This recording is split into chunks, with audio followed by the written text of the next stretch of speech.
If you want to prevent ARP spoofing and ARP attacks with IP and MAC binding on your TP-Link router, then you are at the right place. Here is how to do so.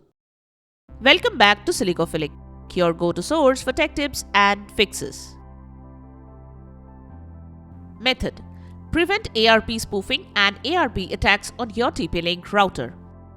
To prevent ARP spoofing and ARP attacks with IP and MAC binding on your TP-Link router, visit http://tplinkwifi.net and log in using your TP-Link ID or your router password.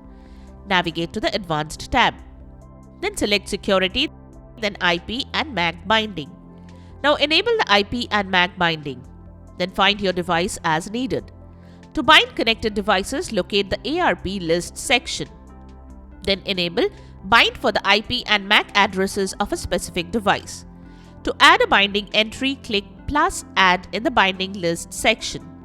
Click on View Connected Devices and select the device to bind or manually enter the MAC address and IP address.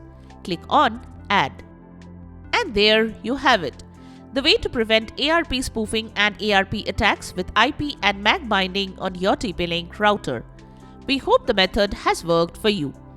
If you found this video helpful, don't forget to give it a thumbs up and subscribe to our channel for more tech tips and troubleshooting guides. Leave a comment and help others know about the video.